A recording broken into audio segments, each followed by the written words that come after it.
የጽናቴ አባት ከክፍለ ሀገር እሳት ጎርሰው እሳት ለብሰው መጡ። ምክንያቱ ምንድን ነው? መጀመሪያም ቤቲን እንዳላበደችና አውቃ እንደሆነ አውቅ ነበር። ቤቲ የጽናትንና የኪራን ደስታ መቼም ቢሆን አትፈቅድምም። ወደፊትም አሁን አብረው ቢኖሩ እንኳ ራሱ በፍጹም አብረው እንዲኖሩ የምትፈቅድ አይደለችም። እናም ያበደች እያስመሰለች የሰውን ሕይወት እንደምትበጠብጥ ከኪራ ላይ ተስፋ እንደማትቆርጥና ኪራ ቢያንስ መበቀል ስለምትፈልግ ኪራና ጽናትን በፍጹም ብቻቸውን ልትተዋቸው አችልም። ሌላ አማራጭ ስታጣ እንግዲህ ያበደ ሰው የጽናትን አባት እንዴት ያስታውሳል? በምን ሁኔታ ያስታውሳል? አእምሮውን እኮ ስቷል። እሷ ግን ጽናት አባት ጋር ደውላ ሁሉንም ነገር ተናገረች። ልጃችሁ ትዳሬን በጠበጠችው፣ ልጃችሁ ሁሉን ነገር አደረገችኝ። ልጃችሁ እዚህ ቤት የገባችው ትምህርት ልትማር ሳይሆን ሰራተኝነት ብላ ገብታ ባሌን ቀማች፣ ባሌን አጠመደች። ከዛም በኋላ ደግሞ ነፍሰ ጡር ነበረችም አስወረደች። እኔም ነፍሰ ጡር ነበርኩኝ፣ ለኔ መርዝ ሰታ አስወረደችብኝ አለቻቸው። የጽናት አባት ይሄን ሲሰሙ የሰሙትን ነገር ማመን አቃታቸው። ቤቲን ከሶሲ ይልቅ ቤቲን እዛ እንደመጡ ስለሚወዷት ቤቲን የተናገረችውን ነገር አምነዋታል። ከዛም በንዴት አዲስ አበባ ገቡ። ኪራ እና ጽናት ኩበት ሆነው ነው የቀሩት ደንግጠው። ኪራ እንደሰማነው ሁል ጊዜም ከዚህ በኋላ አባትሽ ጋር ልኬ በስነ ስርዓት ጋብቻችንን ነው የምንፈጽመው እያላን ነበር። ጽናትም ያንን ስትሰማ በጣም ደስተኛ ነበረች። ከኪራ አንደበት መስማት ለሷ ሀያል ነበረ። ነገር ግን እድሜ ለቤቲ ሁሉንም ነገር ቀድማ አበለሻሸችባቸው።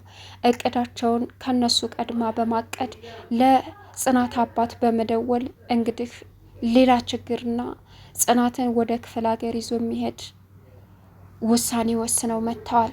ሰላም ውድና የተከበራችሁ የቻናል ቤተሰቦች እንዴት ናችሁልኝ? ሰላማችሁ ይብዛልኝ። ለዚህ ቻናል አዲስ ሲሆናችሁ ሰብስክራይብ እያደረጋችሁ ቪዲዮውን እስከ መጨረሻው ተከታተሉ። ዛሬ እንግዲህ በአዲስ ነገር መተናል ማለት ነው። ጽናት ከባለፈው የቀጠለ ፓርት ይዘን መተናል። እንግዲህ አብዛኞቻቸው ሳይለቀቅ የምትሏላችሁ ከነሱ ቀድመን ቪዲዮ የምንለቀው ሀሳቡን ስለምንረዳና እንዲሁም ከነሱ ጋር ግንኙነት ስለሚኖረን ነው ማለት ነው። ሲቀጥል እንግዲህ ቪዲዮ የእነሱን ቀድመን ይዘን ከመጣን እይታው ለነሱ ጥሩ እንደማይሆን ስለምናቅ ነው። እናም እንግዲህ ዛሬ ቤቲን ሁላችንም እኔ ለራሴ እብደቷን መጨረሻ ላይ አበድኩ ብላ እንደዛ ስትንፈራፈር ለፍቅር ዋጋ መከፈሏ ነው ብዬ አዝኜላት ነበር። ነገር ግን ቤቲ አውቃ ነው እያንዳንዱን ነገር እንደዛ እያስመሰለች የነበረው። አሁንም የጽናትንና የኪራን ሕይወት ለመበጥበጥ ሆን ብላ ኪራን መበቀል ስለፈለገች ብዙ ነገር አድርገዋለች ማለት ነው። ይሄ ሁሉ ምንድን ነው? አሁንም ለአባቷ ደውላ አባቷ ጋር መተው ያንን ጉብዳ ሲሰሙ በጣም ነው የገረማቸው። እነ ጽናት ቤት ከመምጣታቸው ወይም ደግሞ እነ ኪራ ጋር ከመምጣታቸው በፊት ጽናት ከማያገኘቷ በፊት ቤቲ የጽናትን አባት አግኝታ ብዙ ነገር የተፈጠረውን ነገር በሙሉ አድርጋ ያልተፈጠረውንም አድርጋ ለጽናት አባት ሞልታቸው ሲመጡ የጽናት አባት ውሳኔያቸው በጣም ከባድ ሆነ። እንዲሁም የልጄን ነፍስ አጥፍታለች፣ እሷ ነፍሰ ጥር ስለሆነች በስራ ብዛት ልጇ ሲወርድባት ቤቲማ የኔ ልጅ ወርዶ ቤቲማ ባለ ልጅ አትሆንም ብላ እኔን መድኃኒት አጠጥታ ልጄን አውርዳብኛለች አለቻቸው። የጽናት አባት በጣም ተናደዱ፣ ማመን አቃታቸው። ከዛም እንዲሁም ደግሞ አንቱ ትምህርት ትማራለች፣ ልጄ ቁም ነገር ላይ ትደርስልኛለች ብለው እዚህ ስትልኳት፣ እሷ ግን ያን ጊዜ እዚህ ስትመጡ ትምህርት እየተማረች ሳይሆን በሰራተኝነት ነበረ። ሁላችንም ደብቀን እርስዎን እንዳይደብረውት ብለን ወደ አገረው መልሰን የላክናቸው። እናም ጽናት ትምህርት እየተማረች ሳይሆን ትምህርት ቤትም አንድ ቀንም ሄዳ አታውቅም፣ እያስመሰለች ነበረ። ኪራን ፍለጋ እዚህ ቤት ሰራተኛ ገባች። እናም የኔ ባል መሆኑን እያወቀች ተይ ብዬ ብመክራትም ምንም ብላትም ህይወቴን ነጠቀችኝ። በዛ ላይ ደግሞ የልጄን ነፍስ አጠፋችብኝ አለቻቸው። ከዛም አንዳንድ ደግሞ ብልጭ ያለባቸው ነገር ስለነበረ ያን ጊዜ እንደመጡ ስለ ሰራተኝነት ሲያወሩ የጽናት አባት ሰምተው ነበረ።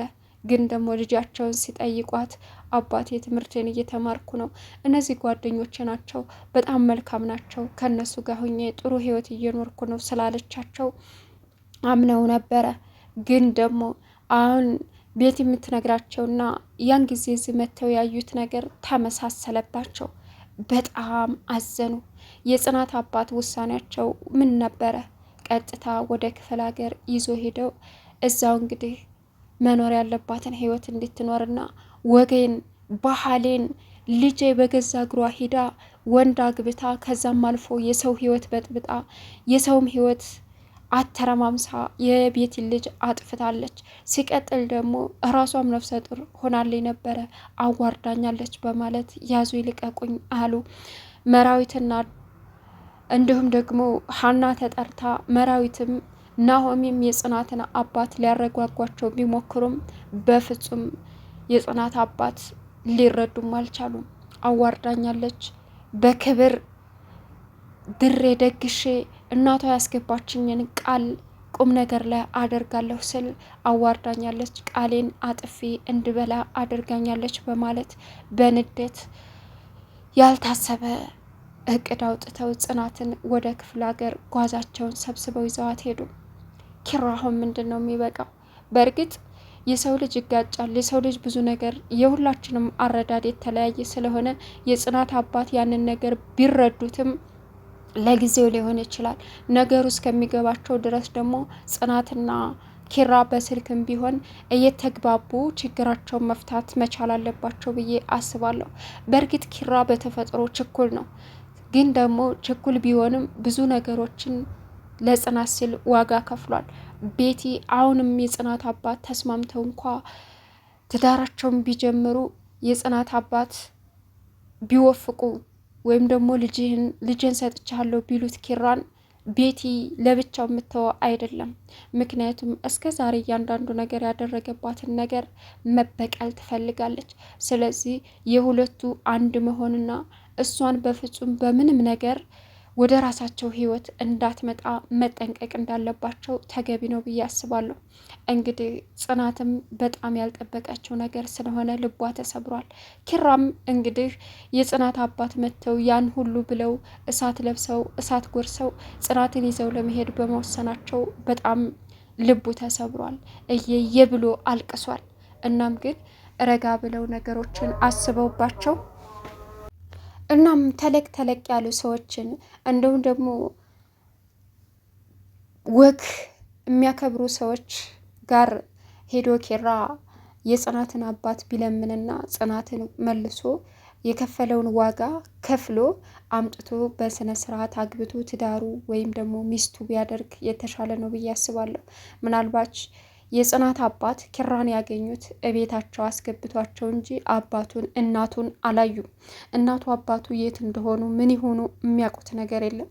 እናትና አባቱን ሲያውቁ ይረዳሉ ብዬ አስባለሁ። ስለዚህ የኪራን ሁኔታ ስለሚያው የሚጎዳት እሷን የሚያሰቃያት እሷን ብዙ ነገር የሚያደርጋት ነው የመሰላቸው። ሲቀጥል ቤትም ከነገረቻቸው አንጻር የጎዳትና ብዙ ነገር ያደረጋት እሱ አይፈልጋትም። በቃ እሷ ናት ህይወቴን አበላሽታለች ስላለቻቸው ስለማይፈልጋት ነገ ጧት ዋጋ እንድትከፍል ያደርጋታል ብለው በማሰብ አባት እስከሆኑ ድረስ አባት ለልጁ ቄስ ነው።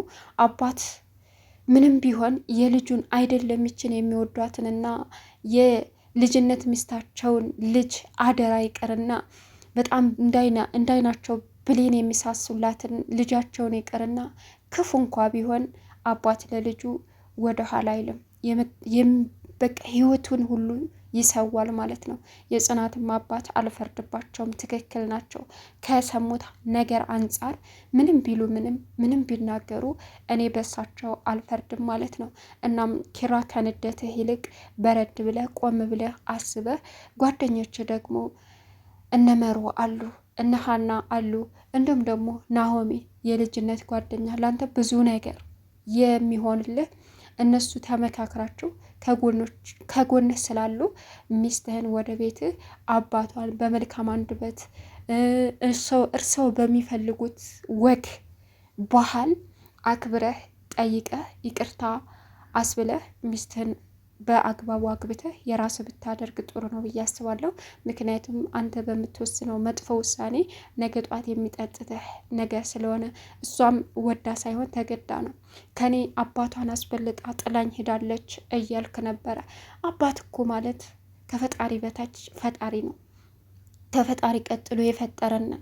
ስለዚህ አባቷን ምን ታድርግ? ምርጫ የላትም። አንተም እዚህ ከባድ ሁኔታ ላይ ምርጫ ቢመጣብህ ምንም አማራጭ የለም። በዛ ላይ ደግሞ ሴት ልጅ እስከሆነች ድረስ ለአባቷም ያላትን ክብር ስለምታውቅ በቃ ተረድተሃት አባቷን ይቅርታ ብትጠይቃችሁ ትዳራችሁን ብትቀጥሉ ጥሩ ነው ብዬ አስባለሁ። እንግዲህ ቤቲ ምንም የሚፈጠር ምንም አርፏ የምትቀመጥበት እንድሆንኩ እያለች እያስመሰለች ውስጥ ለውስጥ ሴራ መጠንሰሷን የማተውበት ምንም ምክንያት ስለሌላት ለእንደዛ አይነት ሰው ደግሞ ክፍተት ፈጥሮ ነገሮችን ማበላሸት ሳይሆን ነገሮችን ማስተካከል ወይም ደግሞ የውሳኔ ክፋት መወሰን ሳይሆን ረጋ ብላችሁ ተረጋግታችሁ ተነጋግራችሁ በወግ በማድረጉ ሚስትን አግብተህ እነርሱ እንደሚፈልጓቸው ብትሆኑ ጥሩ ነው ብዬ አስባለሁ። አንዳንድ አባቶች አሁን ላይ ቢቀርም ግን ደግሞ ክብራቸውን አሳልፈው ከሚሰጡ ቢሞቱ ይሻላል። የጽናት አባት ክሬቤልን ጠልተው ሳይሆን እንዴት በክብር ከቤት አይወስዳትም? እንደዚህ አድርጎ ህይወቷን አበላሽቶ ልጅ ወልዳ እስከሚጠፋባት ድረስ እኔ ተደብቄ ይህ ሁሉ ምንድን ነው በማለት ራሳቸውን ስላሳመኑት ነው። እኔ በጽናት አባት አልፈርድም። የማንኛውም ቤተሰብ አስተያየትና ሀሳብ ስለሆነ ክብራቸውን ከሚሰጡ ሞታቸውን የሚመርጡ ብዙ አባት እናት አሉና በጽናት አባት የሚፈረድ አይደለም። የተነገራቸው እንግዲህ ከባድ ነገር ስለሆነ ለውሳኔ የሚከብድ ነው። እንግዲህ ኪራና ጽናትን የምትወዱ ላይክ፣ ሰብስክራይብ እያደረጋችሁ መልካም ምኞታችሁን ግለጹላቸው።